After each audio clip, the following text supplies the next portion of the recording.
Assalamu alaikum and welcome back to the Eon podcast. We've been joined by UK based journalist Dili Hussain, who has agreed to do this interview in Urdu because he wants to be on the main channel, realizing that the English channel doesn't have much reach. Dili bhai, kya haal hai? Theek hai? الحمد لله मैं ठीक हूँ और ठीक हो आप खैरियत So, no, I'm messing with you as well as the audience. Dili bhai, mashallah, being fluent in Urdu as well, but I don't think it's camera worthy yet. You're definitely not camera worthy. He needs some time. He needs some time in the homeland. Anyways, Dilip Bhai has done a lot of, he's been a globetrotter for the past 3 or 4 months. He's been missing sleep. He's covered Afghanistan, Bangladesh, and now, mashallah, Syria. And the idea is that to connect different parts of the Ummah and utilizing the luxury of having a British passport and the help of the Home Office to to be able to connect different parts of the Ummah and to provide in real time the on-ground reporting that you might not get from mainstream media. You've seen him on his podcast, The Blood Brothers, and you see him on Five Pillars Media generally.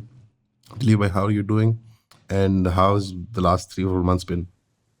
Assalamu alaikum, bismillahir rahmanir rahim, alhamdulillah, wassalatu wassalamu ala rasulillah. First and foremost, jazakallah khair for inviting me, for giving me the platform on the main Eon channel. Main reason being because today's conversation, I believe, does need to reach a far wider audience beyond your English audience, and I hope that both channels grow and prosper. Secondly, whilst the British passport does help, the Home Office absolutely did not help with any of my journalism. If anything, there's always a concern about what hindrances the Home Office would do on my way back from these trips. So, alhamdulillah, nothing has happened. Thirdly, it has been a very busy 3, 4 months. There's been so many seismic political changes in key countries and regions in the Muslim majority world. Of course, August 2021 was when Afghanistan was liberated. Of course, just less than 24 hours ago, we know that the Pakistan army carried out airstrikes in Afghanistan, claiming that they had targeted TTP training camps. I was in Afghanistan to be there for their 3-year liberation festivities. Bangladesh managed to remove, through a very popular student-led protest, which managed to unify the whole country, topple the Sheikh Hasina regime after ruling with a brutal iron fist for 15 years. She's now hiding in India. And of course, we saw at the beginning of December and the end of November the launch of Operation Deterring Aggression, led by Hayat Tahrir al-Sham, which is a proscribed group in the UK and in the US and the EU, but as well as other Syrian rebel factions, the Syrian National Army, who led an offensive to take Aleppo. And as a result of a lack of fight from the Syrian Arab Army and Assad's forces, within the space of 12 days, they took pretty much the whole of Syria, including Damascus. And I flew out around about a week and a half, 2 weeks ago. I spent around about 10 days there. I went to Damascus, went to Hama, went to Homs, went to Aleppo, went to Azaz next to the Turkish border. I was in a closed press briefing with Mr. Julani or Ahmad al-Shara. So I got to spend some time with him in terms of picking his brains and asking the questions that people wanted to know. So it's been very busy. And one of the main objectives, at least from a Five Pillars point of view, is of course news and trying to get news from on the ground and speaking to the people who matter. And I think that's very important for Five Pillars because anyone, well, not anyone, but you can pretty much travel wherever you want and you can just create content. But I think for Five Pillars, it's important that when we go to these foreign assignments that we're speaking to key people.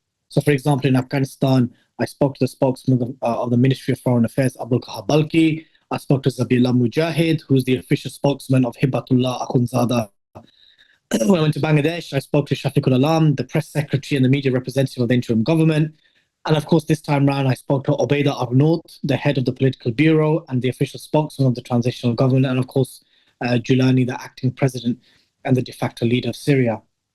And it's important to have these engagements. It's important that a Muslim media outlet that defines itself clearly as Muslim and not associated to any states or any maslak or any theological group that's able to travel to these countries, collate news, and present it back to the ummah. And lastly, before I hand it back over to you, of course, there is a wider ummatic objective, because some of these revolutions, at least in the case of Bangladesh especially, wasn't overtly Islamic.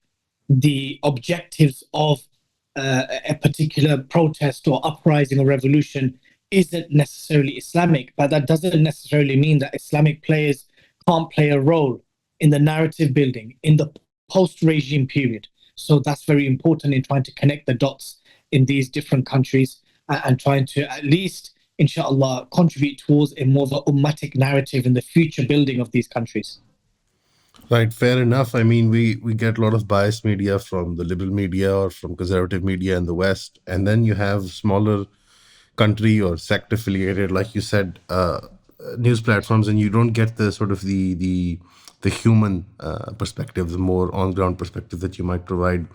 Um, like you said, that there was not overt messaging in the Bangladeshi sort of student protest revolution, and your goal with this is a more ummatic, broad spectrum connecting of the dots between different parts of the Muslim world. Isn't that precisely the fear with places like Syria, that you will see a return to international jihad, and Syria becomes a jumping platform for different jihadist movements? We see the Uyghurs over there. It's almost like it's a rerun of the 80s and 90s, where you had the peak of the international jihad movements, which maybe I think crested with ISIS. How legitimate are those fears? What were the sentiments on ground? And do you think coverage like yours, and I don't mean any disrespect by this, but the fear online with a lot of netizens or internet commentators is that this is an indication towards that classic sort of international jihad phase, where you have Western powers backing Muslims to fight each other to obfuscate a greater goal, which is Israel or whatever.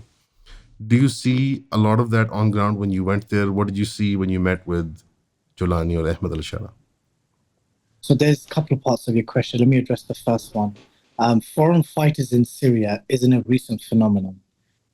It began very early on from 2011 and 12, where Muslims from around the world, whether they are Uyghurs, whether they are Arabs outside of Syria, even some European-born Muslims went to fight jihad in Syria. Their main objective was to defend the Syrian people against a brutal dictator and a dictatorial regime, a policy which, at least at the beginning, aligned with Western foreign policy.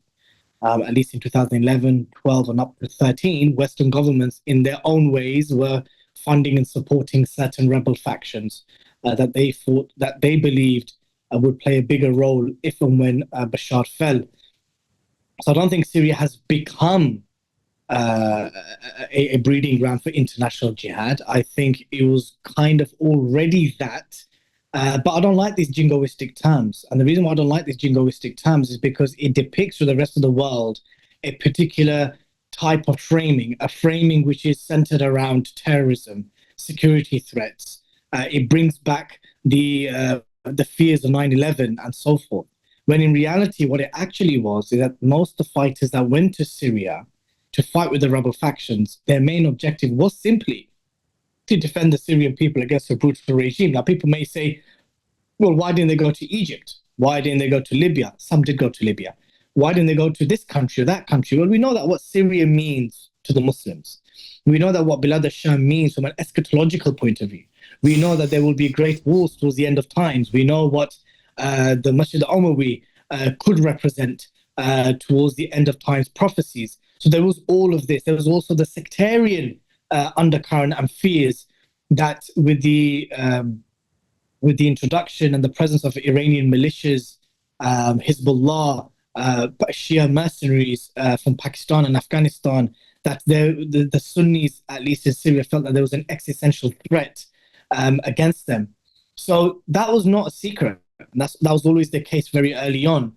Do I believe that Syria is that now? Absolutely not, because Ahmed al-Shara made it very clear back in 2018-19, when he broke away from Al-Qaeda, which is actually 2017-18, when he broke away from Al-Qaeda, he goes, look, there is no transnational objective of this new group. We've broken away from Al-Qaeda.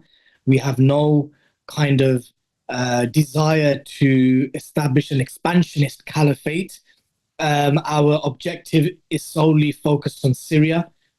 toppling the Assad regime and allowing Syrians to return to their countries, and for the Sunnis not to feel an existential threat. That was always a policy maintained by Giuliani as early as 2018 and 19. Now, obviously, when I went there of course were foreign fighters, the largest group of them all being the Uyghurs. The Uyghurs that make up the largest non-Syrian fighting group. They are like a Jama'ah upon themselves. But I saw Maghrebis, I saw Tunisians, Libyans, saw some from Europe. So yeah, for sure, there were different fighters from different parts of the world who came to Syria quite early on. They sacrificed everything in their lives in the West. Some left their countries because there was a genuine danger for them to remain. So that's definitely the case with the Uyghurs. And now they're here. Many of them will probably be given Syrian citizenship. Some of them may even be incorporated into the new Syrian National Army. Now, I don't think, we wouldn't call Bosnia, if you recall Bosnia in 94, 95, 96, 97, we wouldn't call Bosnia a breeding ground for international jihad.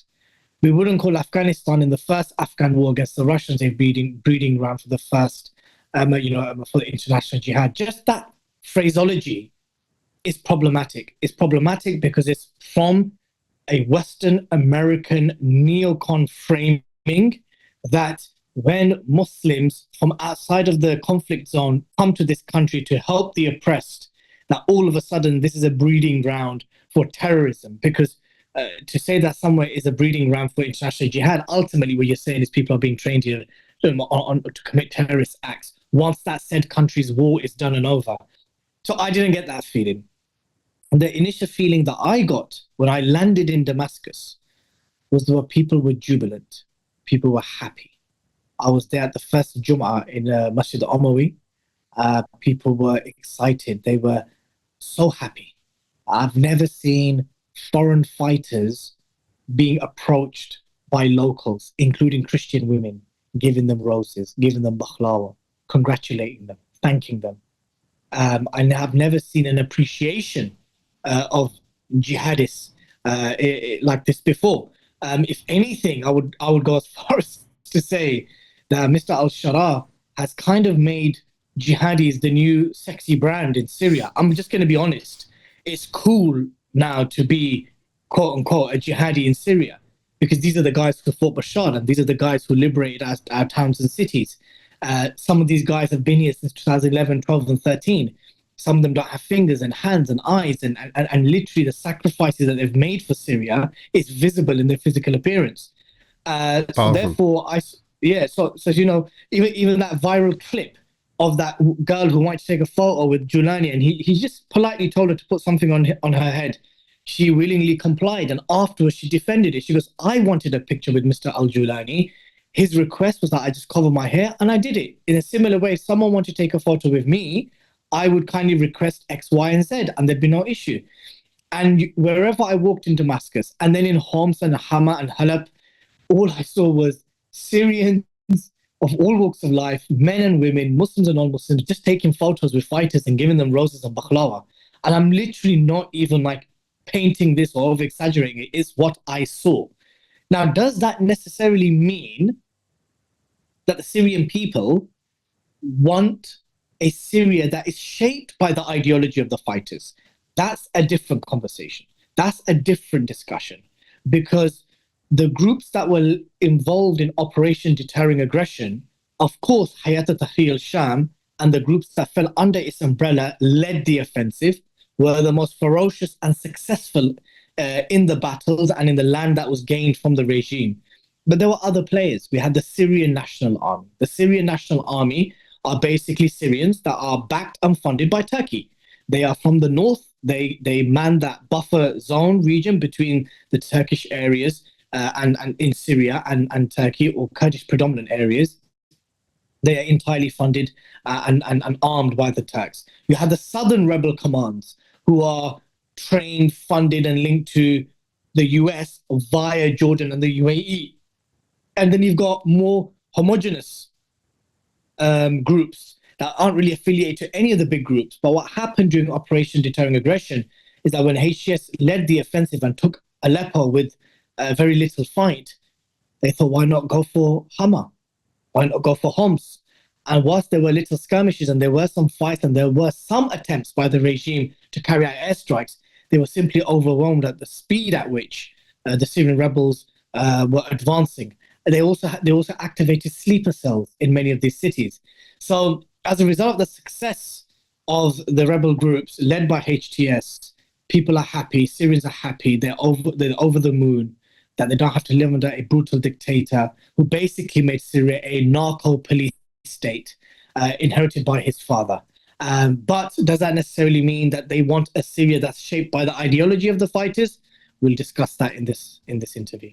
सबसे पहले आप सबका बहुत शुक्रिया हमें subscribe करने के लिए. जिन जिन दोस्तों ने हमारी फैमिली में शामिल हुए 3000 की सब्सक्रिप्शन लेके काइंडली हमें व्हाट्सएप किया करें ताकि हमें पता हो कि हमने किस ग्रुप में ऐड करना है. वैसे जो आप सब्सक्राइब कर रहे हैं इसके लिए आपको 12 वीडियोस हर महीने मिलेंगे जो प्राइवेट वीडियोस होंगे, यानी कि वो कंटेंट किसी ने ना पहले देखा होगा ना वो कभी किसी मेन चैनल पे अपलोड होगा. वो सिर्फ आपके कंजम्पशन के लिए होगा जो 3000 की सब्सक्रिप्शन पे कर रहे हैं. अब वो कंटेंट होगा क्या?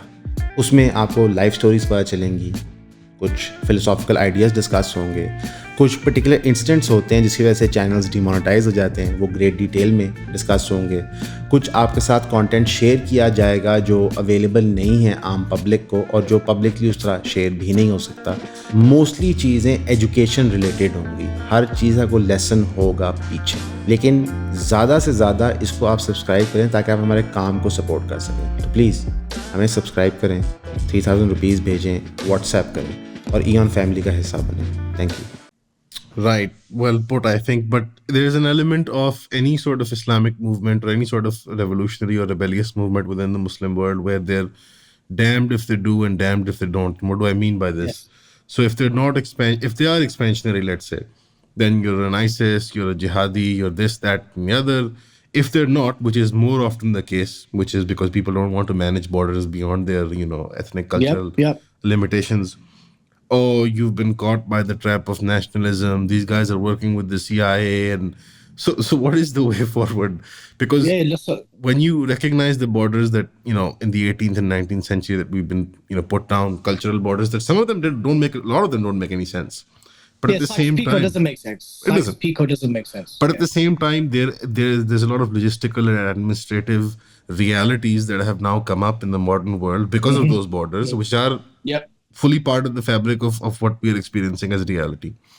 Given those circumstances, if you're damned if you do, damned if you don't, what is the expectation from people that you probably get a lot of criticism for going there or your coverage there.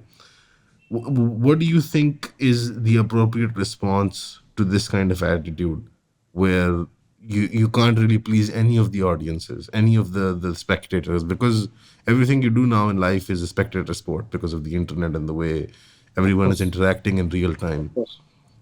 So a very good question.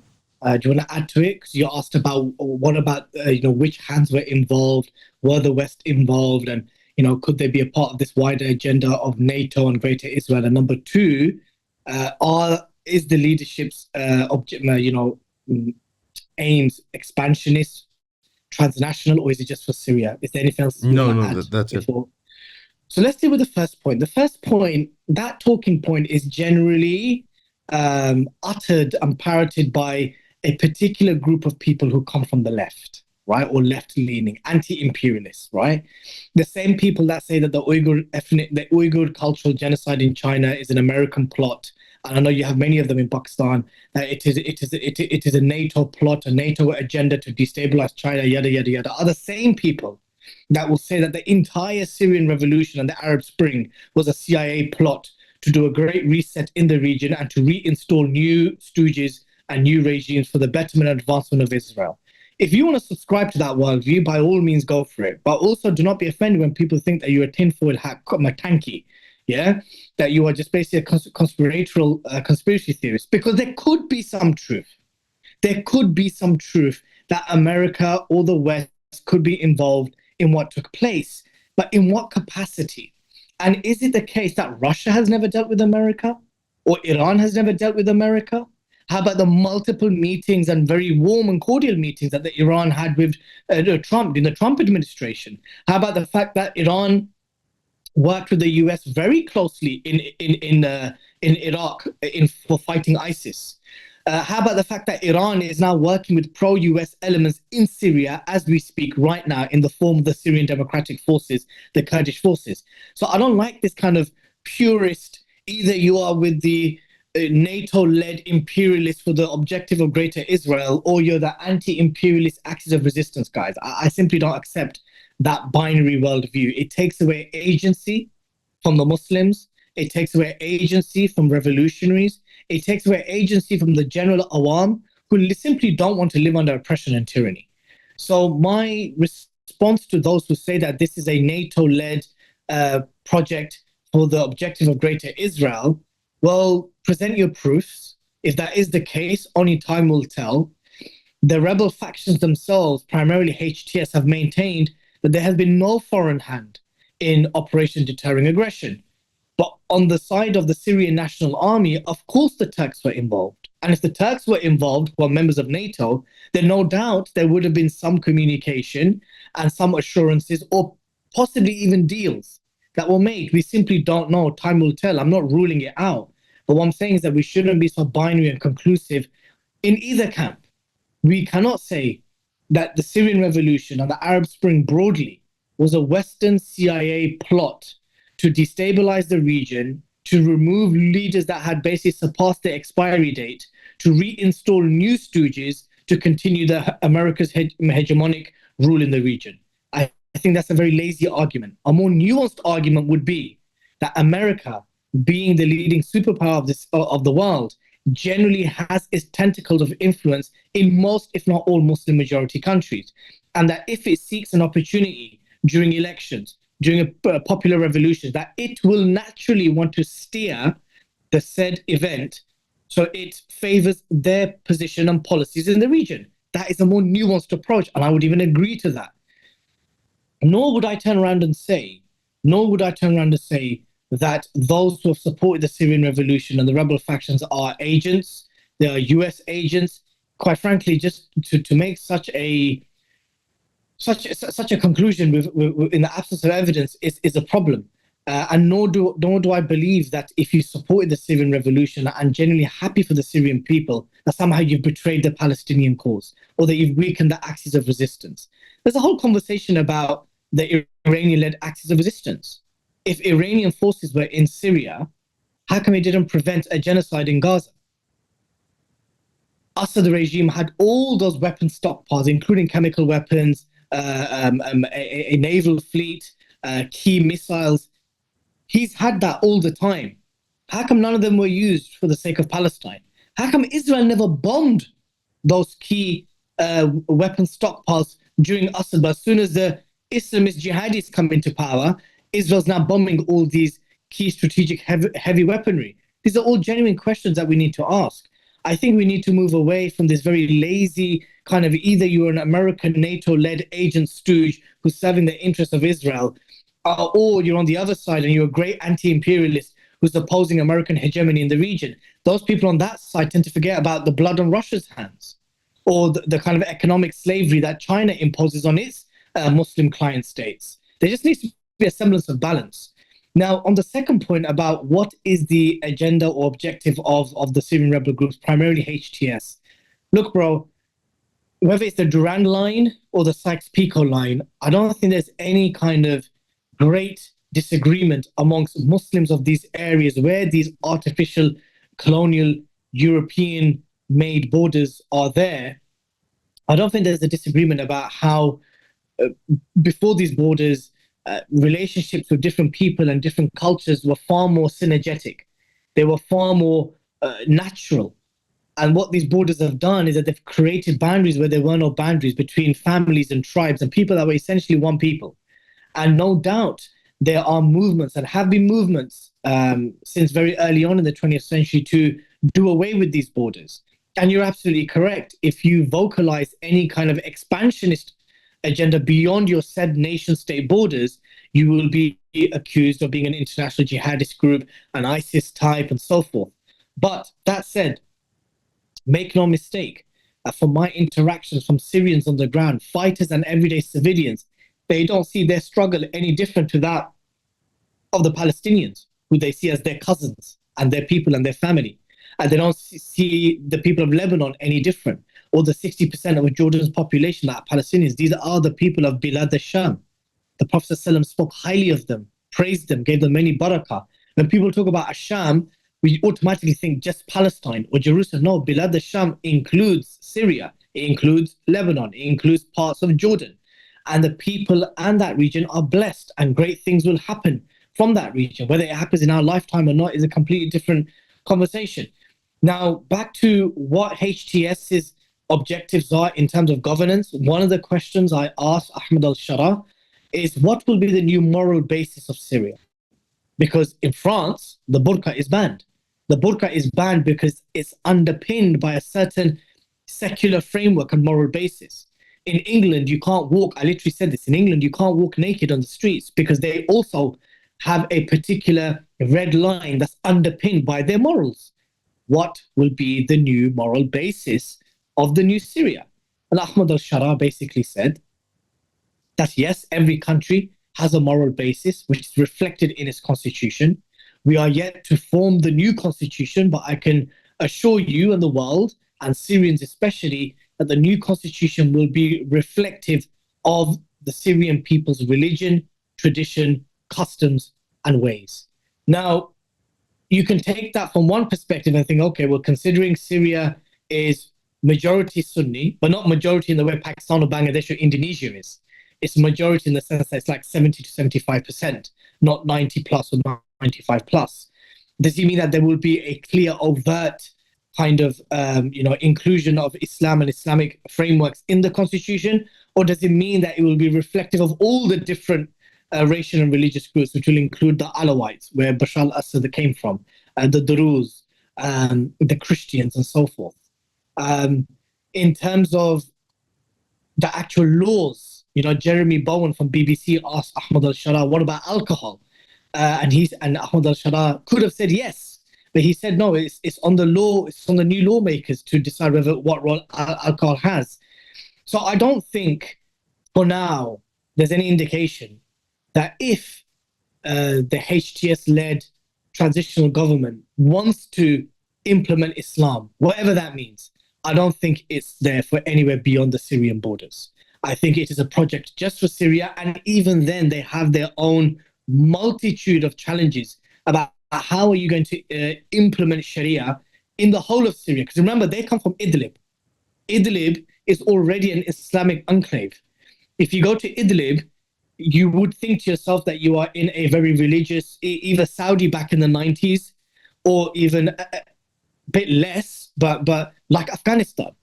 If you go to Idlib, where HTS governs the Syrian Salvation Authority, it is a very Islamic and very ultra-conservative part of Syria. But that's like 10% of Syria.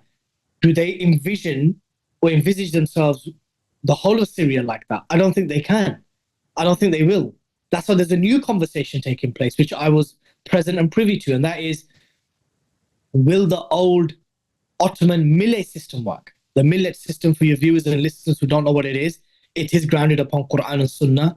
The Ottomans and previous Khulafa and Sultanates implemented this system, and that system basically works where there is a high demographic of religious minorities.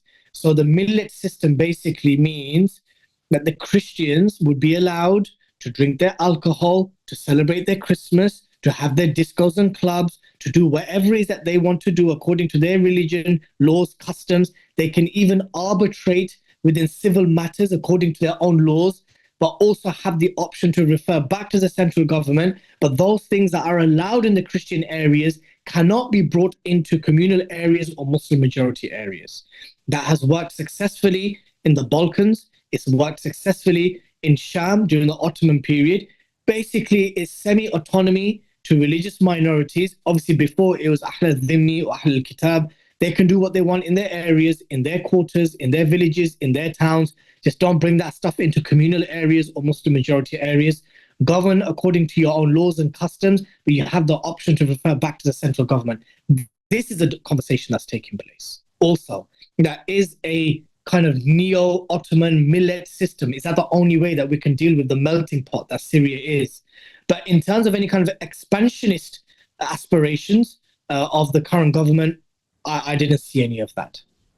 Right. And there's a lot to unpack there, but we'll start at the beginning where you made a criticism of the so-called axis of resistance, which is led by Iran, and you pointed to the fact that the weapon systems were available to the Syrian army. They simply didn't deploy them against the Israeli opponents when it Not came to once. the matter. Not once. Not once. Not once. The argument there would be that this was a slow escalatory war where they were conducting a war of attrition, and Yeah. let's ignore the human cost that involves, whether that be in Lebanon or Palestine.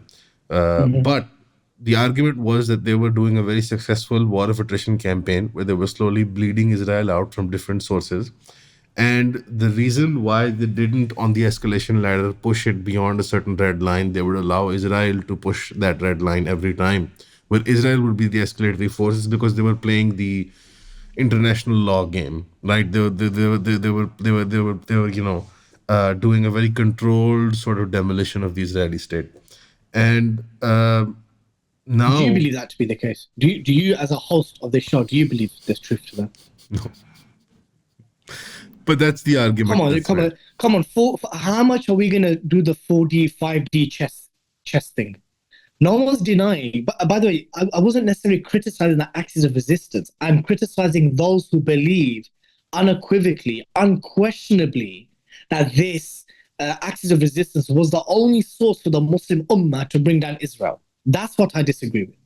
I don't disagree with the strategies that they employed. I don't disagree with the harms that they successfully inflicted on Israel. I am disputing that it was either that or nothing. That's what I dispute. Right, which is the attitude that justifies the enslavement of the Syrian people vis-a-vis the Assad regime. Yeah. The argument is, Yeah. if you want a free Palestine, you're going to have to tolerate Bashar.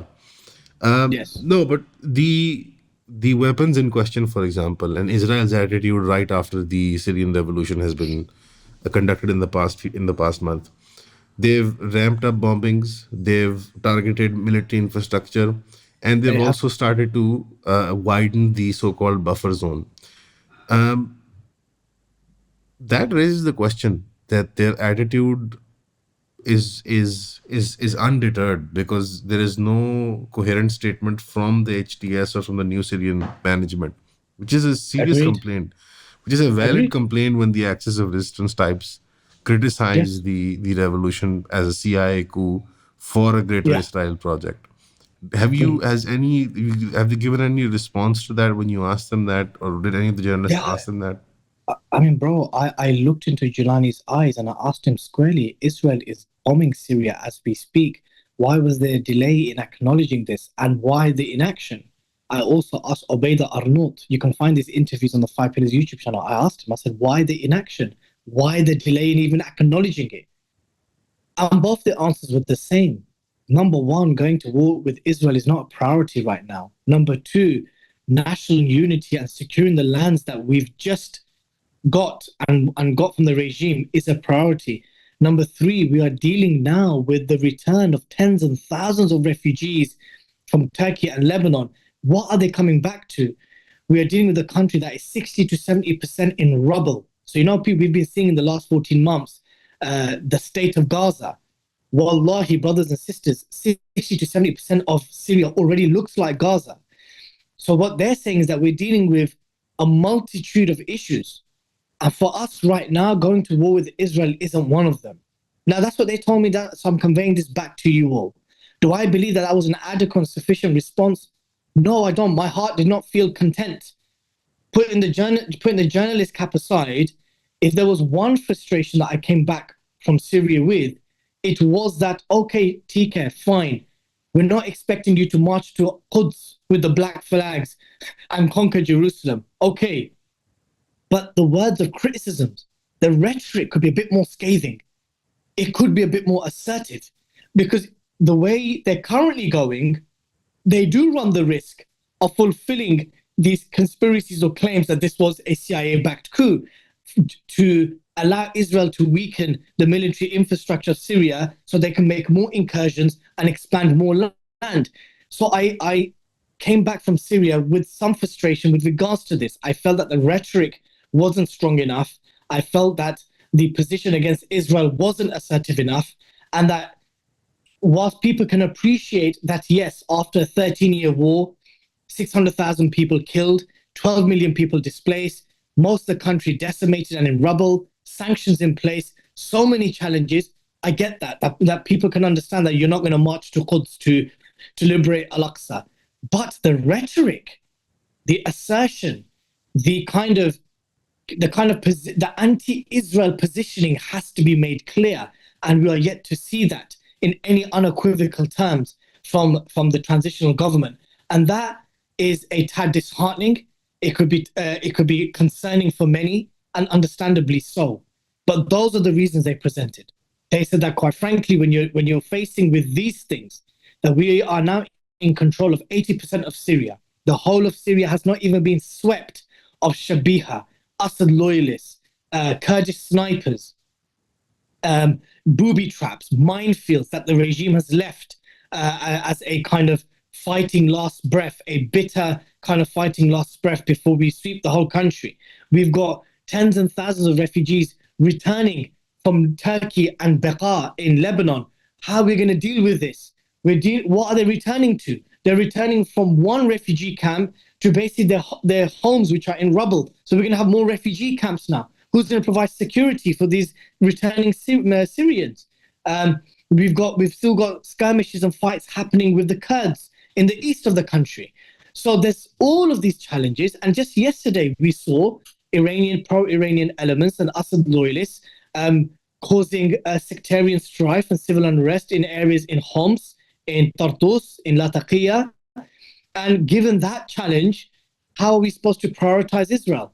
But like I said, I was expecting, at least from rhetoric, a very clear anti-Israel stance, and something that would at least give the people and the wider ummah some confidence that they are setting out some red lines. Instead, what I got, and what the rest of the media got, was that fighting Israel is not a priority. We condemn the attacks and the land incursions. We call upon the international community to ensure that Israel abides by international law, which we know means absolutely nothing, because Israel doesn't care about international law. International law doesn't apply to them. And the international community, when it comes to Israel, all of a sudden turns a blind eye and lets them do as they wish in the region. So this type of approach, this type of response, I know has not fulfilled the hearts and desires of not just Muslims outside of Syria, but even Syrians themselves. But you have to understand the huge challenge at hands that they have, and they're trying to obviously balance that with the land incursions that Israel has made. And let's make no mistake, Israel is not showing any signs of slowing down, let alone stopping.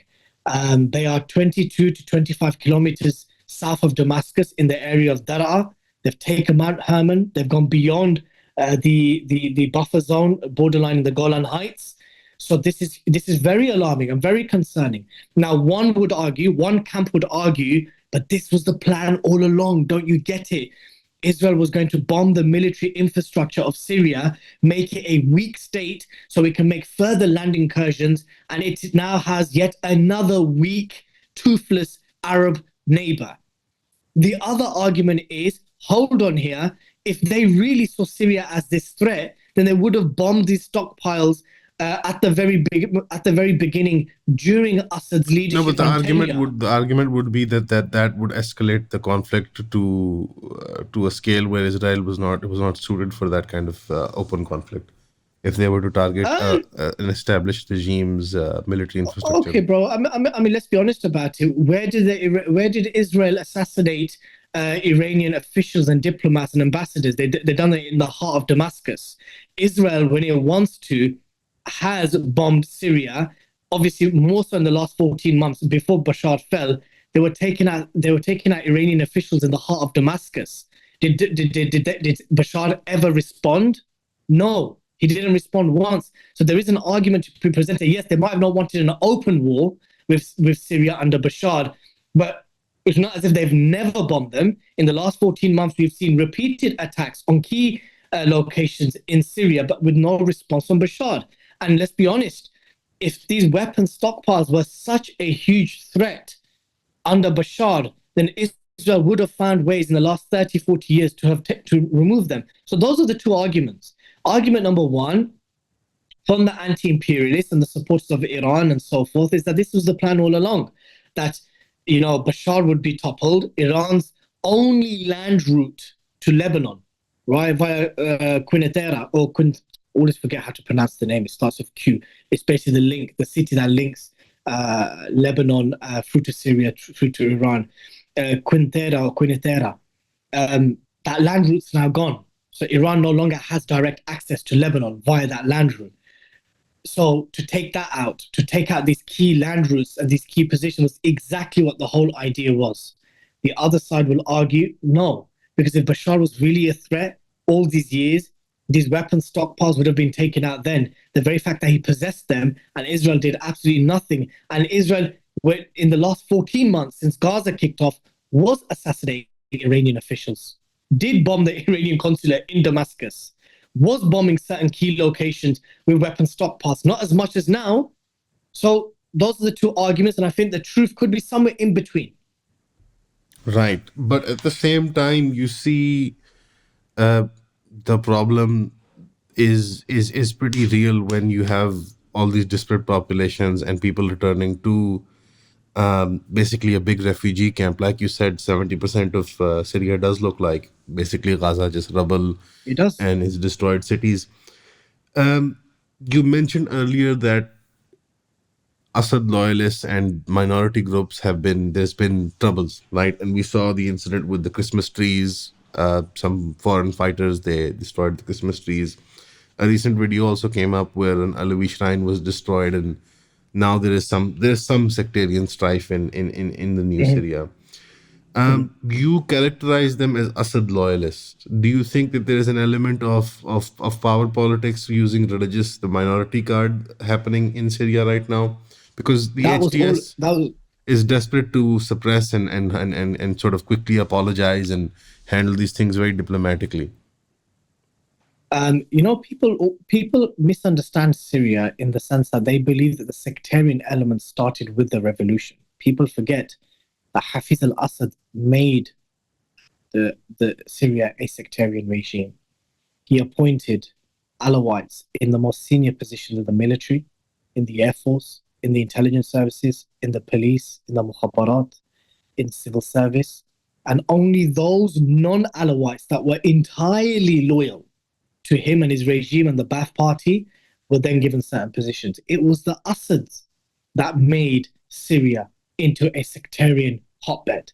It was the Assads that told Alawites, told Druze, told Christians that if the Sunnis ever come to power, we're all being wiped out. He fed that to them. He embedded that into their mind.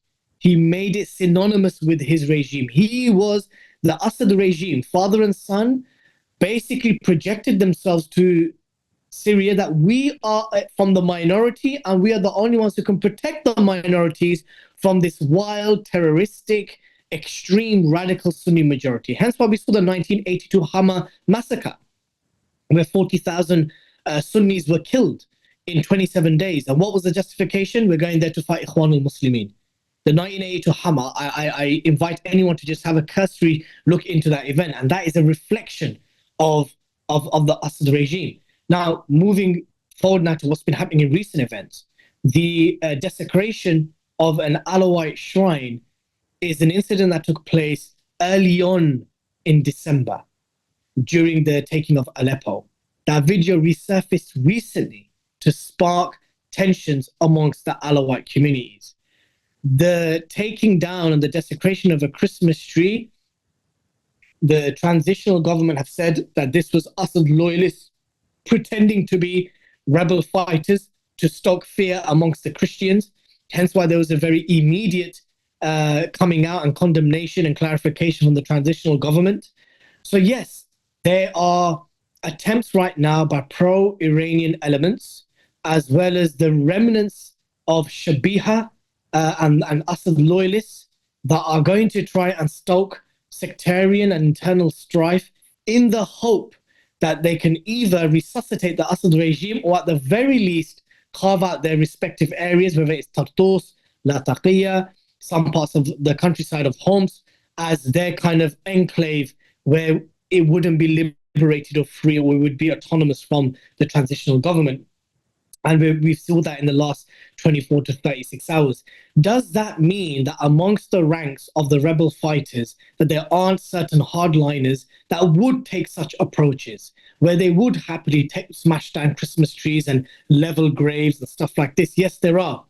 And that's a challenge that Ahmed al-Shara is going to have to address, that you won't be able to govern Syria like Idlib.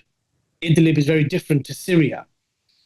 You may be able to have certain areas like Idlib, very ultra-conservative, ruling by Sharia, having a particular dress code for men and women, having these kind of Islamic social norms and values in society.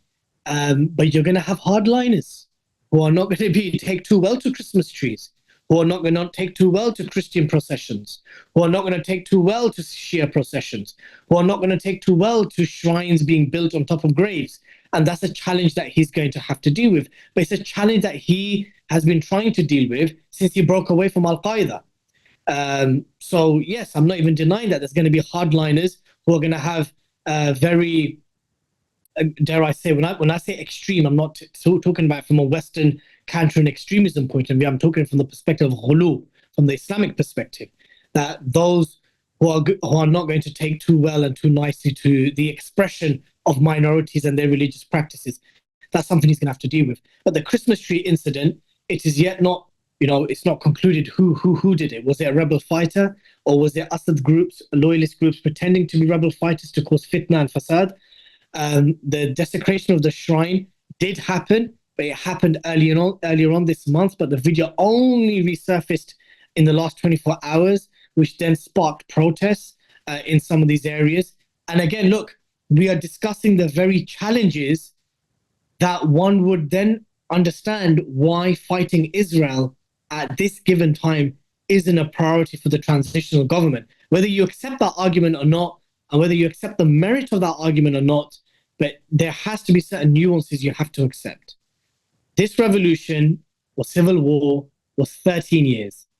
600,000 people have been killed. That's a conservative estimate. 12 million people have been displaced. 7 million inside Syria, 5 million outside of Syria, mainly in Turkey and then Lebanon. 60-70% of the country is in rubble. There are sanctions in place. You have still fighting happening with Kurdish forces. And now you have this kind of communal and sectarian tensions taking place. That is what's happening in the new Syria. And I implore with the viewers and listeners to wonder and ask themselves, if you were somehow miraculously given this huge responsibility, where would you place your priorities? Right.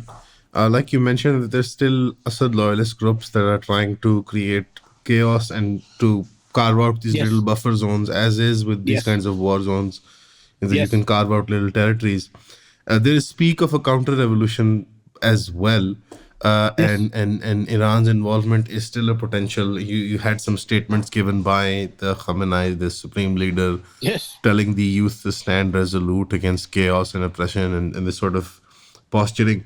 What do you think is the future of Iranian presence in the Syrian boundaries, let's say? The general recognized Syrian boundaries.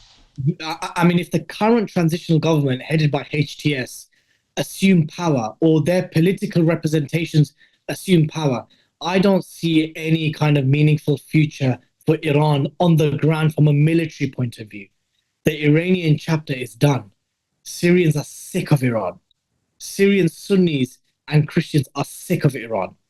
They don't see Iran. This is one of the things I'm trying to tell people, that others may see Iran as the head of the axis of resistance and the main representation of opposition to Israel. Try convince a Syrian for that, whose brother, mother, father was killed or raped and dishonored by Iranian fighters or militias or Hezbollah fighters. Try convince them that these are the people that are going to give Nusra and liberate Al-Quds. They'll laugh at your face. So Iran is also very interesting. They've showed recently, even with Khamenei's tweets, a lot of impatience. The patience that they've shown Israel is not the patience that they're showing Syria. That they want to counter things very quickly. But in Iran, with Israel, it's the long game.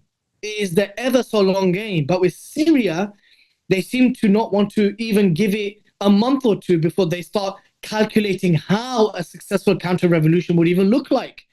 So with Khamenei's tweets, with an Iranian cleric just 2 days ago saying that we will chop the heads of anyone who provokes us, I think Syrians are done with the Iranian chapter, and Iran actually needs to have an introspective period where they need to accept that they backed the wrong horse in Syria. They backed a tyrant instead of backing a people. It is very similar to the mistake Modi made in Bangladesh. Modi banked everything on Hasina and the Awami League, not the people of Bangladesh. Iran did the same thing. It put all its eggs in the basket of Bashar al-Assad and his regime, not the people of Syria. Hence why India has made an enemy of the people of Bangladesh in the same way Iran has made an enemy of the people of Syria. So Iran has taken a huge blow in the region. The axis of resistance, or the Persian-Iranian crescent, as some call it, has taken a huge blow. I mean, let's just look at the course of the last 6 to 8 months. Hassan Nasrallah, the spinal cord. Hezbollah, make no mistake, is the spinal cord of the axis of resistance. They are the backbone of the Iranian-led axis of resistance. They have been given successive bloody noses, including the elimination of their leadership, the Beeper attack, the entire decimation of the neighborhood of Dahiyya in South Lebanon, in South Beirut, which is like the central place of Hezbollah. We've seen the assassination of Ismail Haniyeh in Iranian soil. We've seen the killing by chance of Yahya Sinwar. We've seen in a suspicious plane crash the death of the Iranian president. We've now seen the toppling of Bashar. Iran is in the weakest position that it's been in the last 20 to 25 years. Does that mean it's still not a regional player? Absolutely. Does it mean that it doesn't have a role in the direction of the region? Absolutely. But it has to go through this introspective period now. It has to. Because whatever this war of attrition was with Israel, for now at least, it has not succeeded. For now, at least up until this point now, it has not succeeded. Because when people say... Yeah. What about the situation with Turkey? Turkey has played a longer game, it seems. Even the Arab regimes were normalizing Assad, and Turkey seemed to not agree with that stance. And Turkey is the biggest winner from this.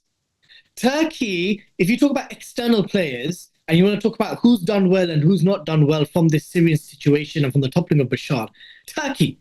And this has been verbatim from the words of Ahmad al-Shara, who basically said, Turkey has been with us, a brother nation from the very beginning, stood by us. In fact, we didn't talk much about how all of this kind of happened. Erdogan and Turkey wanted to sit down with Bashar al-Assad.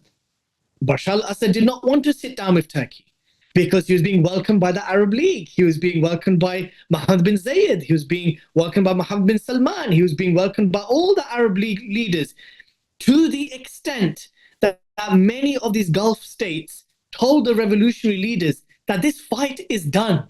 Give up. They brought him back.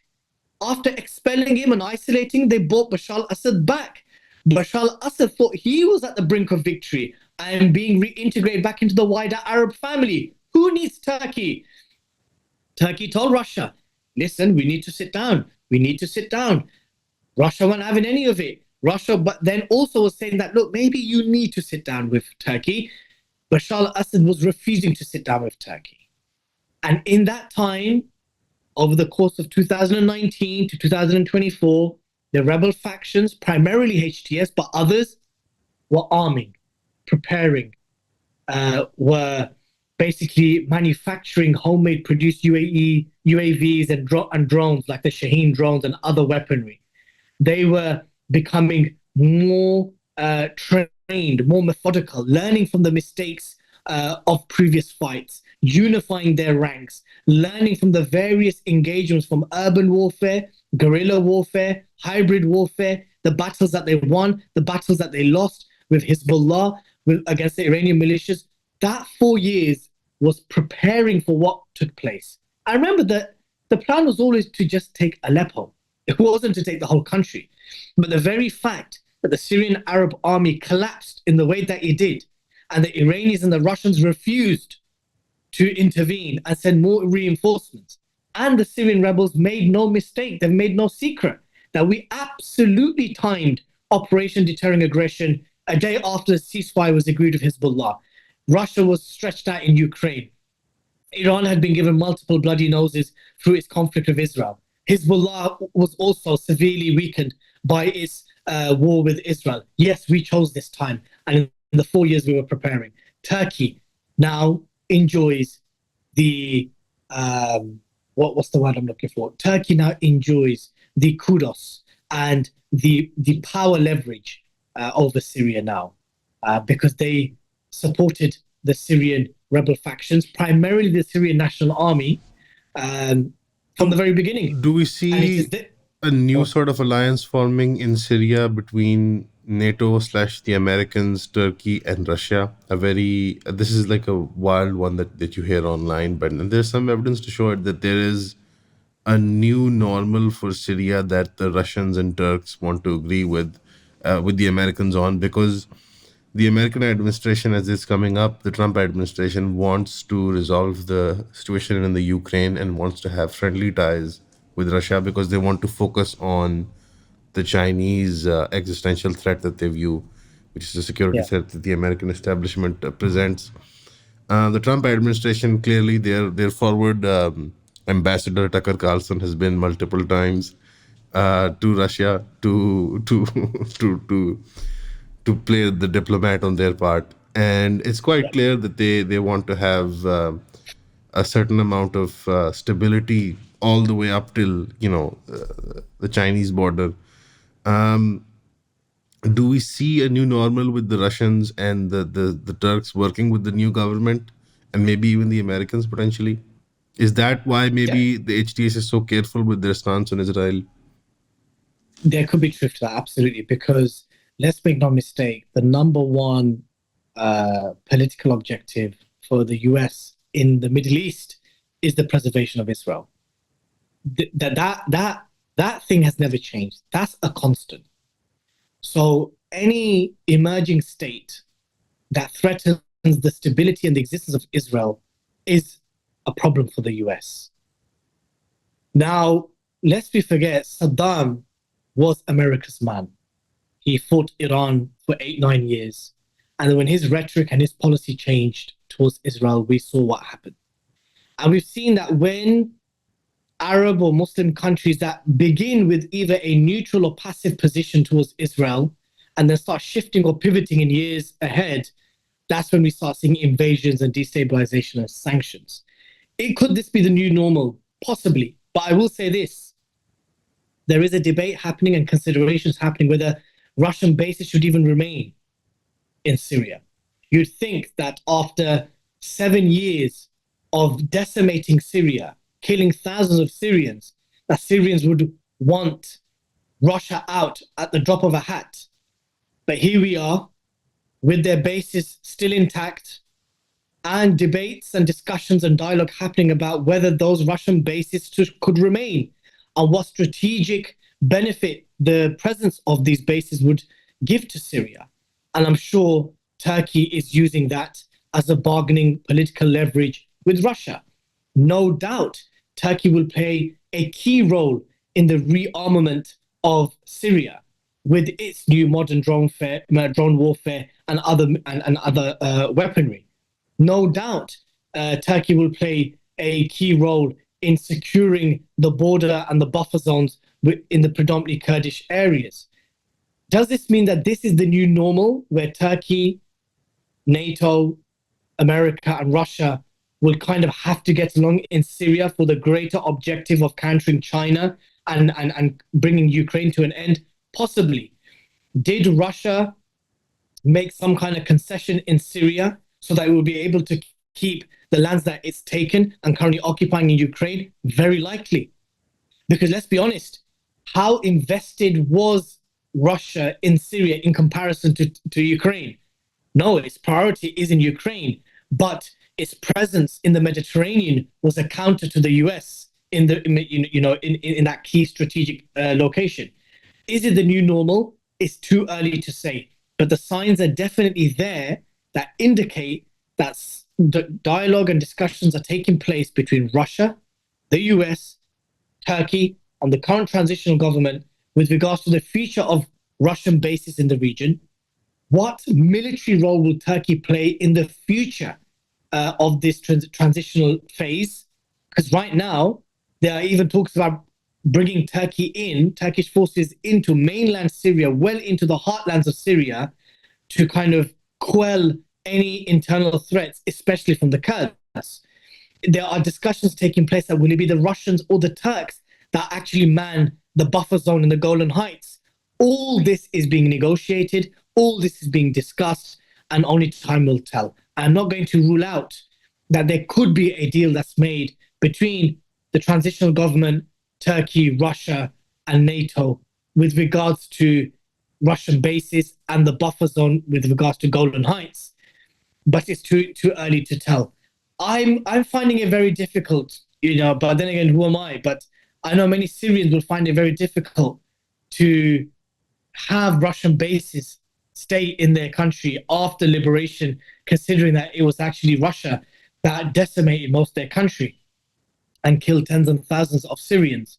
But there's a debate happening that those bases in Tartus could actually fulfill a bigger objective in terms of acting as a deterrent to Israel. And could Turkey play a military deterring role in the Golan Heights? I'm sure all of this is being negotiated and discussed, and only time will tell. But I'm not ruling it out.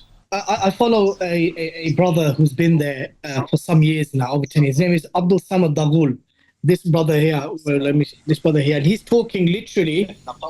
He's literally tweeting from Quneitra. So that's the place. Sorry, I was saying Quintera, but it's Quneitra. Mm-hmm. So he's at the Golan Heights right now, and he's showing how the Israelis have basically made trenches, and they've basically bombed the highway, which stops access to the Golan Heights. And he's even said, and this was just literally 15 minutes ago, he said that the transitional government are trying to avoid a military response and are trying to appeal to international community to get Israel to move back in the area of Quneitra. Now, we need to ask ourselves this. Israel does not trust the transitional government. Israel does not trust Hayat Tahrir al-Sham. Israel does not trust any Sunni Islamist jihadist group. It doesn't. Because at the core belief and the ideology of any Sunni Islamist or Sunni jihadist, again, I hate these terms. These are labels and terms that were coined by our enemies and occupiers and oppressors. But hey, it is what it is. That's why I always do this when I use the terms. They know at heart the eyes, the mind, and the heart of any Sunni Islamist is Quds. That you give these guys an inch or a mile, any opportunity that they will look to attack and march towards Palestine. So that's why Israel's immediate intervention and ongoing military aggression is a symbol and a testimony to the fact that they just don't trust the transitional government. They don't trust the fighters that if they were to march at that same pace to Hama and Homs, they would have gone to Golan Heights. That's why the day that Bashar was toppled, the bombing, the destruction, the destabilizing, the taking out the military infrastructure is being carried out by Israel. The debate, my brother, is that was this the plan all along, or is it a testimony to the fact that actually Bashar was never the threat, and the fact that these new rebels are the actual threat? People can debate that, and we'll only know the truth in years to come. So yeah, that was very interesting. Just as you were going for your break, I was just checking my Twitter feed, and Abdul Samad Daghul, as well as Toki Tok Sharif and others, have been providing on-the-ground updates from these areas. And I just saw Golan Heights, and I thought that's really interesting.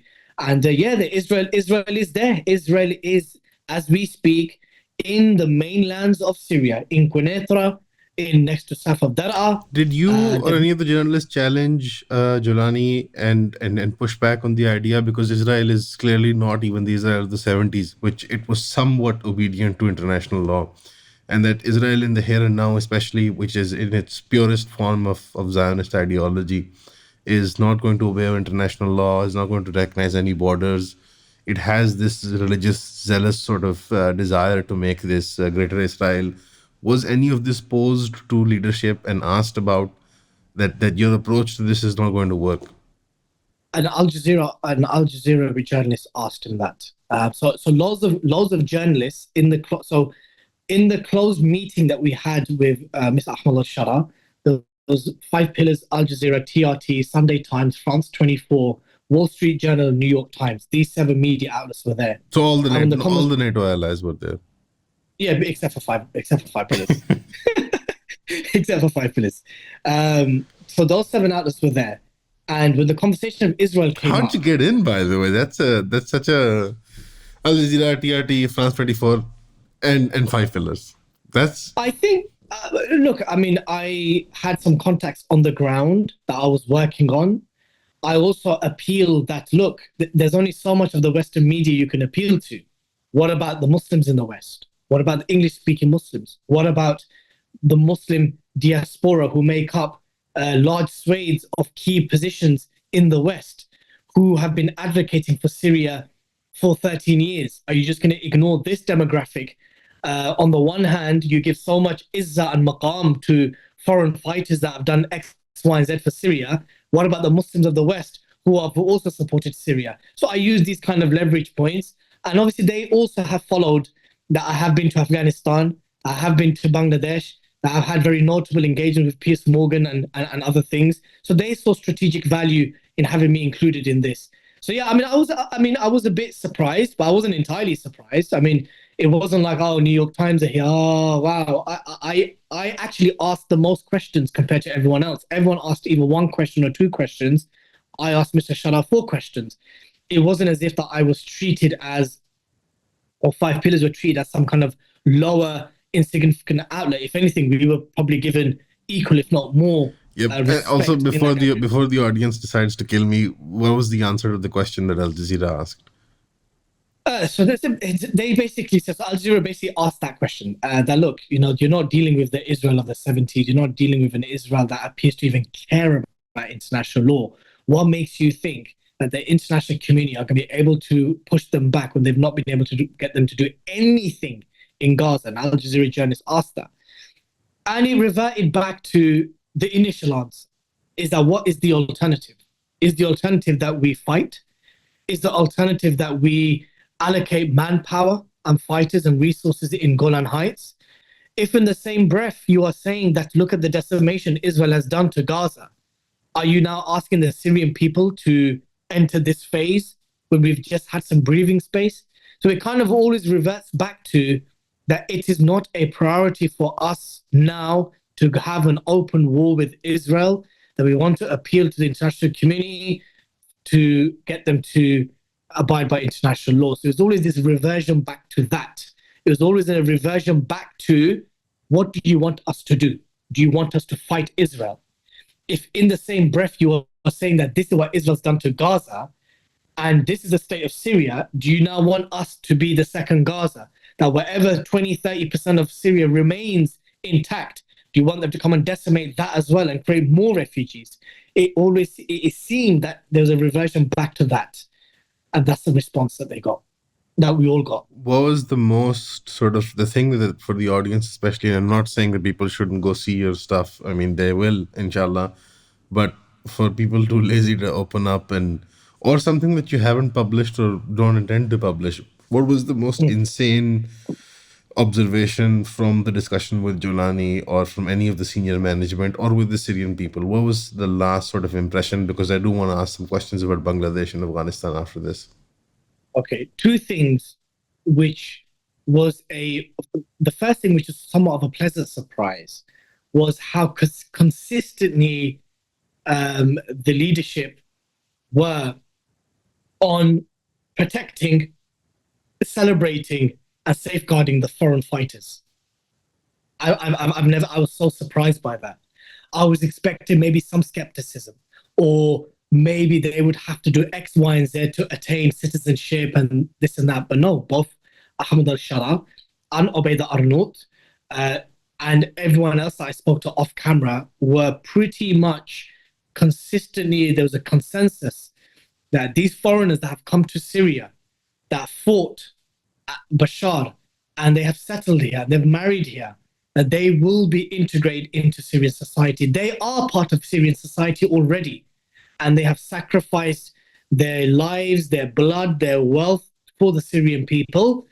Therefore, these foreigners will no longer be seen as foreigners. They will be part of Syrian society. That includes the Turkmen, that includes the Uyghurs, that includes any Pakistanis or Bengalis that went there to fight from Europe. That means any Gore converts that went to fight. All of these people, all the Tunisians, the Libyans, the Egyptians, the Saudis, everyone who's a استاد جی non-Syrian. آپ کو دعاؤں میں یاد رکھا استاد جی, یہاں پہ پہنچ گئے ہم, یہاں عیسیٰ اترتا ہے. Yeah, so all these non-Syrians that came and made hijrah and fought, they're going to be part of the Syrian society. Whether anyone likes it or loves it or lumps it, they are sticking by the foreigners that made a sacrifice. So that was bonkers to see in reality. When I told you earlier on, bakhlaw was given to them, roses were given to them, Christian Syrian women were approaching them, saying Mubarak, thank you. And then to see that same kind of passion and consistency amongst the leadership was quite like, I was quite wowed by that. Yeah. Secondly, look, I'm not gonna come back from Syria and say that everything is hunky-dory and that I'm seeing the right signs for some kind of Islamic revival and stuff like this. Look, I went there to do a job. I went there to interview and speak to people. My greatest frustration, I would say, is the Israel issue. I would be lying. I'd be lying to myself. I'd be lying to our readership and viewers and yours as well. And the biggest frustration was that I was hoping that there would be more scathing rhetoric, because rhetoric matters. You know, sometimes we downplay rhetoric. You know, people mockingly call Iran the paper tiger. At a time where there's no tigers, we could do with paper tigers. Saigal, when there's no tigers, we can do with paper tigers, because the rhetoric that a leader or a movement spouts can lay the foundations of future movements. It can lay the foundations of future revolutionaries and revivalists. In the absence of rhetoric, there is a lack of direction. Erdogan is a king when it comes to rhetoric, even though he fails to deliver on 95% of the things that he says to his people, especially when it pertains to issues outside of Turkey. In Turkey, he's a different ruler. When it comes to ummatic affairs, fantastic game, fantastic galla. But when it comes to delivering on those things, he'll do the diametric opposite. But the fact of the matter is that his speeches, his rhetoric, will influence the psyche and the mind shift of the Muslims of Turkey. Whether that's his objective or not is debatable. So I was hoping when I went to Syria that from amongst the leadership that there would be more scathing criticisms of Israel and a clear anti-Zionist, anti-Israel stance was made. That a defining character of the new Syria will be opposed to Israel. I didn't get that. I didn't get any of that. I got an acknowledgement that they're attacking us. I got an acknowledgement that the attacks are not good and we don't like it. And I got an acknowledgement that we're not going to fight them right now. That's what I got. As an individual Muslim, putting aside my journalism cap, my 5 pillars cap and all of that cap, just as a Muslim who is an anti-Zionist at heart, like the vast majority of the Ummah, I was hoping to see more scathing rhetoric against Israel, which I didn't get. Would you say we're back? What do you mean? Are we back? As in like Sunni revivalists, are we back in the scene? We don't know, boy. I mean, look, man, you know, good things can come from bad I situations. think it's enough for you to say we're so back. That's enough. That's enough of a response. No. Let me rephrase it. I'm totally pulling your leg, by the way. No, but it's fine. No, but it's not entirely untrue either. Will we see the emergence of a new axis of resistance? Will we see the emergence, or at least the cursory foundations of a new outlook in how to deal with Israel? I don't know. I'm hopeful. I hope that's the case. I hope that Syria doesn't become another Jordan or another Egypt. That would be a nightmare situation. Or Libya. That would be, or Libya. But look, We all talk about another Libya, and if that's one thing that they said, the leadership said. They said everyone's talking about Syria becoming the new Libya or the new Iraq. Well, if we go to fight Israel, we literally will become the new Syria and the new Libya and the new It's the same Iraq. damned if you do, damned if you don't situation. Exactly. So we are here trying to prevent it from becoming a new Libya. We are preventing it. We're trying our best for it to become balkanized. We're trying our best for it to not become regions and towns controlled by certain warlords according to ethnic or religious loyalties. We are trying to prevent that from happening. But when we're trying to prevent that from happening, we're being criticized for not fighting Israel. So people need to make their mind up. Do they want us to not become another Libya, another Iraq? Or do they want us to become another Libya and Iraq, which means that an open war with Israel would basically decimate what remains of Syria? That's the quagmire they're in. Fairly put, but because we're short for time, I know you're going to at one point look at your watch. The worst thing, no, but the way back question is a very important one, because I want to calm Sunni revivalists down, that you can be optimistic, but don't be deluded. Yeah? Allah can bring good things out of a bad situation. Allah can bring bad things from a good situation. Just because Mr. Ahmed al-Shara is saying X, Y, and Z, or not doing X, Y, and Z, or just because Erdogan is doing this and not doing that, doesn't necessarily mean that from this situation, something more promising could be born. I am more of that position than to say, yeah, we're totally back, mate. Yeah, Salahuddin hit the 1192 2.0. Let's do this. No, all right, so the answer is we're sort of back. We could be back. We hope to be back. Right, fair enough. We hope to be back. At the start of this conversation, you mentioned the unfortunate incident where the Pakistani army bombed a supposed or an alleged TTP training campsite, and the Afghan government claimed that it was a dwelling place, and that women and children were primarily killed. Again, with these things, even with training camps, you will have families there, so you can't really. It's really hard to argue either side. You've been to Afghanistan, you've spoken with them. They're not very friendly with Pakistani journalists or with Pakistani diplomatic missions or business missions right now, and that's because of the unfortunate history that's been there for the last 20 years. Did you see an attitude towards normalizing some of the damage that Pakistan has done itself by its own fault and no one else's? This was a repeated question I asked. This was a repeated question. You'll see it in all my interviews. I asked, how will Islamic Emirate of Afghanistan and Pakistan heal its relationship? Look, the Afghans do not, as far as I'm aware, and those who are supporters of the Islamic Emirate of Afghanistan, they don't hate Pakistanis. They see you guys as brothers. But they do not trust or support the government or the military establishment. In fact, they see the military as an extension of the enemies. And they see the Pakistani army as an institution, not individual soldiers, as an institution that is basically an extension of NATO and their former occupiers and oppressors. And that's an argument hard to argue against. You know, it's hard to argue against that. I think many Pakistanis would find it hard to defend that position, especially if you're a supporter of Imran Khan and PTI and stuff like this.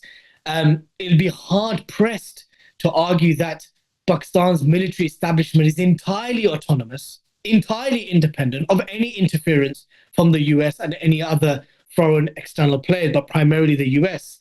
So that's where the healing has to happen. The healing has to happen between the current administration in Afghanistan and the military establishment of Pakistan. How can that happen if you have Tehreek-e-Taliban in Pakistan carrying out operations because they see the Pakistani army as Taghut, they see them as an illegitimate authority. I believe that even Tehreek-e-Taliban Pakistan would want Pakistan to become an Islamic Emirate of Pakistan. So you're having to deal with these contentions. You're having to deal with these issues whereby I asked Zabihullah Mujahid that are any attacks taking place from mainland Afghanistan into Pakistan? I asked him squarely. I asked Abdul Kahar Balki this same question. Are attacks against Pakistan being planned and prepared from Afghanistan? they said, we are not aware of any attacks that are being planned and carried out from Afghanistan to Pakistan. Now, the Pakistan side will say, let's just concede that's true. But they're being trained there, they're being fed there, they're being clothed there, they're going back and forth across the borders as if the frontier provinces is an extension of Afghanistan. So that's what you guys are going to have to grapple with. The point of the matter is there is a huge distrust towards the Pakistan's military establishment. And similarly, the Pakistan military establishment does no longer enjoy, and no longer does the ISI enjoy the Taliban as a leverage that they once had during the first Afghan war, during the war on terror. Because we know that the ISI conveniently utilized the Taliban in its negotiations and its leverage points to the US. The US has always said that. The US said that we simply cannot trust the ISI. We don't know what secrets are being leaked to the enemies. We don't know what locations, NATO locations are being leaked. ISI and Pakistan always enjoyed that leverage, always enjoyed that advantage point of using the Taliban, whether the TTP, but more so in Afghanistan, to counter America's entire control over Pakistani policy. It no longer enjoys that. It no longer enjoys being able to tell Kabul what needs to be said or done. It doesn't enjoy that. And I think that needs serious introspection. It needs to be reviewed. Pakistan and Afghanistan, I know Bangladesh telling this to Afghans and Pakistanis may sound wild, but it shouldn't be wild. These brother nations need to heal. And if there's going to be any prosperity from the standpoint of Islamic revival, Pakistan needs to seriously review its own role in this. Because there is no denying, bro. There is no denying that Pakistan's potential, the potential that it has, the ingredients it has to not just lead the region. And I'm not just being the typical kind of we're back Sunni revivalist. It has one of the strongest armies. It has the only bloody country with nukes. There is so much aspirations and hopes in Pakistan, but its leadership is incompetent and treacherous and untrustworthy. And the Afghans want brotherly relations with Pakistan. It just doesn't trust the military. It doesn't trust the military establishment. It doesn't trust the same military that has jailed currently or was behind the jailing of a sitting prime minister. I'm not a supporter of Imran Khan or PTI, but what I'm basically saying is that there is huge distrust towards the military establishment of Pakistan, and that's where the tension is. I don't believe the tension is between the people of Pakistan and the people of Afghanistan. It's the tension of those who have blood on their hands. There is an interest group in Pakistan. It's mostly liberal nationalists. Very fascinating phenomenon that we created in the Musharraf era. There were undercurrents always in Pakistan, but they were sort of in the incubation stage during the Musharraf era. They especially became a big gin. Those groups are interested in converting the opposition to Afghanistan or the Islamic Emirate into just a national security state issue, into a cultural phenomenon where they're trying to promote Punjabi nationalism or Sindhi nationalism or cultural nationalisms on the basis of different ethnic identities. And in that, they're using the framework of historical evidence of how Afghan and Central Asian invaders came into South Asia, and they're trying to frame it into a sort of a historical civilizational conflict, and they're trying to obscure the historical reality, which is the Durand Line being a fantasy. It's not. That's not helpful. That stuff is not helpful. It's not. That's not helpful. Of course, it isn't. It's meant to be disruptive and to seed and foment enmity between the Afghan people and the Pakistani people. The ANA government also did that in Afghanistan with the kind of cricket attitudes over cricket and attitudes towards Pakistanis. Now the Pakistani regime is also trying to do that. The mistrust with the Pakistani, like with Bangladesh, you went as the forward ambassador for Pakistan to Bangladesh, and that particular interview has gone pretty viral. You know what I'm talking about. And Professor Shahid Zaman. It mentions healing and how deeply hurt and the sentiments of the Pakistani people. It's a very unfortunate repeat of history where we've had a relationship with Afghanistan, maybe not as deep as the one we had with Bangladesh, but 20 years from now, 30 years from now, the same intellectual class, people will be beating them with sticks because Yes. they made them hate Afghanis. Yes. And yes. now they're so the deep shame Pakistanis carry about Bangladesh, 20 years from now, it's going to be Afghanistan.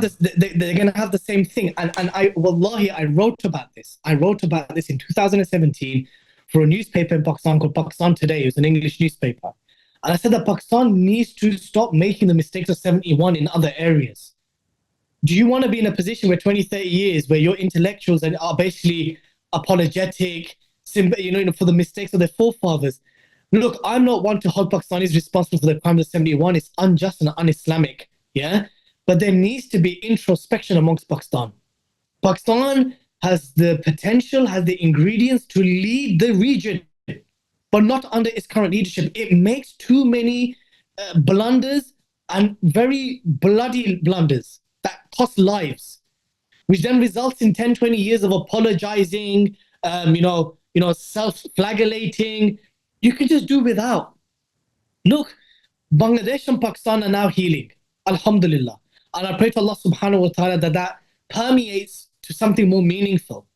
But I spoke to Afghans when I was there on the ground, and they said, look how the kind of brotherliness between Pakistan and Bangladesh, how open they are about it. Why can't we have any of that? We want some of that, but the military will do to us what they did to the Bengalis in 71. They already let the Americans come and kill us and occupy us under Musharraf.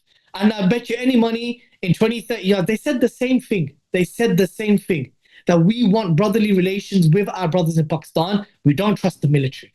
I was looking at some of the vlogs and some of the videos that you put up and other people put up. A lot of the products on the billboards in the bazaars, they're all Pakistani products. The economies are deeply linked. The cultures are deeply linked.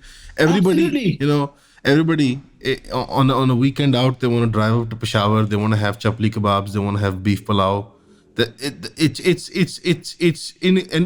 It's insane because the biggest Pashto speaking population in the world is in Pakistan. It's Pakistan. So it's almost a delusional sort of attitude that our state is pursuing, and it's not. And in Pakistan, by the way, if anyone is a reasonable human being, they know that it's not something that's being pursued for strategic reasons.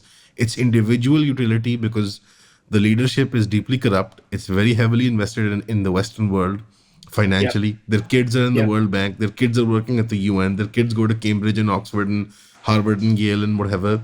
They have second passports. It's not in the strategic benefit for Pakistan even as a whole. Even if you argue from the nation state paradigm, there is not a single amount of benefit. What is beneficial is to maintain smuggling. I'll give you an example, by the way. A lot of people close to me, friends, family, loved ones, in the 90s and 2000s got on heroin, died. There was a massive heroin epidemic in Pakistan. Yes, in the early 2000s. I made a documentary on it. I made a short film on it. In the Pakistani heroin epidemic? No, Pakistan. Sorry, the Afghan. That was the Afghan heroin epidemic. We were the second sort of, because we were the staging ground for the Americans, and it went through here, and it bled into Indian Punjab as well. It's all gone. There's no heroin here anymore. It's all meth now. Okay, but who do you think got rid of that? Exactly. So there's no credit given to the Islamic Emirate. There's no look at the miracle that they've done with the heroin rehabilitation with the thousands of people there. Thousands, right?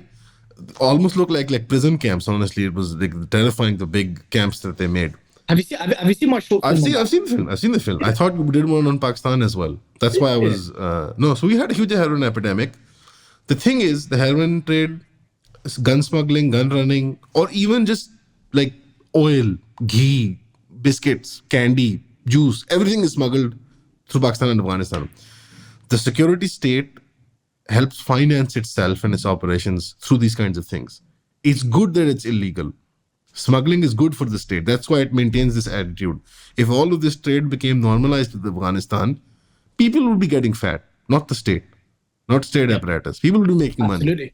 So there is so again, the specter of Bangladesh hangs over Pakistan. And even now, having this conversation, there'll be a certain internet, these IT bot things, these whatever internet bots that the state has. They'll come in and talk about that, Afghans are this, that, or the other, and Pakistanis, and then they'll also pose as Afghanis. By the way, Yeah. they'll do the whole Yeah, it's crazy. 9 yards.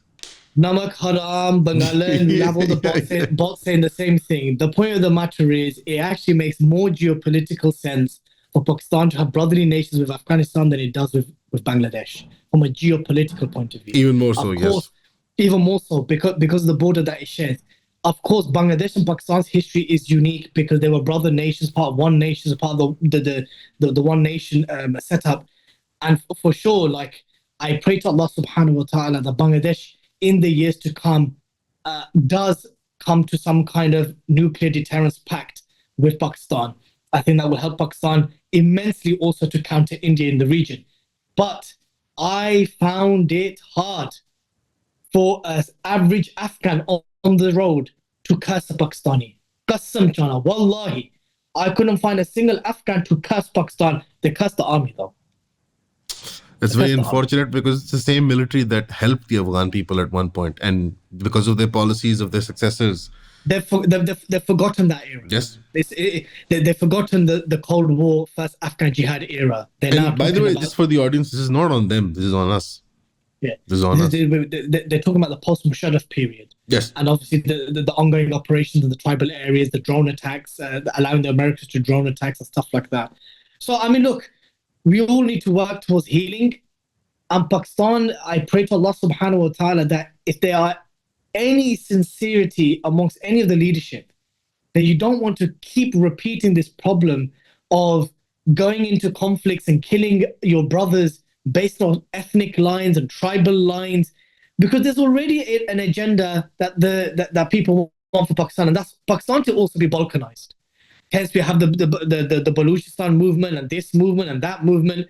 There is a project and an agenda to also balkanize Pakistan, the only Muslim majority country that has nuclear weapons. And we need to prevent that from happening at all costs. And one of the ways to prevent that from happening is to strengthen brotherly ties with brotherly nations.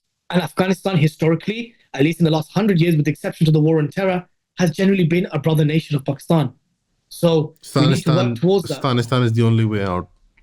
Definitely. Afghanistan, Zindabad, guys. Like in the chat if you support Afghanistan. Afghanistan is a bit of a joke that we do here, which is a confederation of the Stan countries. But I get it. Yeah. I get it. I mean, I think it's really good if you have to explain a joke. Then they really land. No, it's good. No, of course. I'm not sure if Bangladesh will become Bangladesh, but nevertheless, Bangladesh's heart and soul at the moment on the ground is very much on a brotherly one with Pakistan. I mean, to see Pakistan's flag graffitied on the streets of Dhaka was crazy. Those images were insane. I was just walking around, a flag of Pakistan there. Subhanallah, Rahat Ali Khan, he recently done a concert in Bangladesh. Yeah. So many things are happening, and it's really heartwarming to see. But I hope that it leads to something more meaningful. Cultural exchanges are all good and well, but we need to get the nitty-gritty of it. The nitty-gritty of it is that the biggest existential threat to Bangladesh is India. And the only way, and I'm of the position of Professor Shahidul Zaman, the only way we can position ourselves and protect ourselves is to come to some kind of nuclear deterrence pact with Pakistan. And I pray to Allah subhanahu wa ta'ala that happens sooner rather than later, because India has no good intentions for Bangladesh. India has no good intentions for Bangladesh. It cannot have any good intentions for Bangladesh while it continues to protect Hasina. Right. So, that was Dili Hussain. Brother Dili, thank you so much for your time. This was a bit unorthodox, and it wasn't very structured, but I like it. It's always a great opportunity to speak with Brother Dili. If you guys have any questions for Dili Bhai, just put them down in the comments, and if you want to swear at him, you can find him on Twitter as Dili Hussain. It was an honor. It's an honor coming on. I know I requested to come onto the main channel as opposed to the Growing English channel. No. I just think that certain conversations are good to take place on a bigger platform. The next time, hopefully, the conversation will be in person. Brother Dili, now the time you've given to all these emerging Muslim countries, these new formations, you have to give time to this older. I will. Yeah. Look, I say this to all my Mirpuri friends all the time. I said it's going to be bestie on you guys if I'm not going to Pakistan and you guys aren't the ones to take me.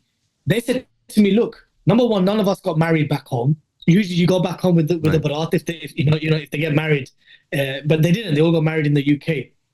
Number two, they've said that our country's not giving you anything of political significance for you to go there and connect the dots. And I goes, inshallah, I believe that will come. Inshallah, it's coming.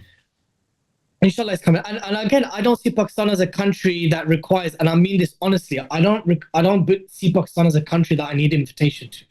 Genuinely. SubhanAllah. You guys are there are brothers there are certain organizations of movements that I'm in touch with. I know I could jump on a plane tomorrow and you guys will make it as if it's my home. Alhamdulillah, Inshallah. I already know that. So guys, please, And on that basis, if you love you and leave you guys. right. Thank you, Dilly Bhai. Assalamu alaikum.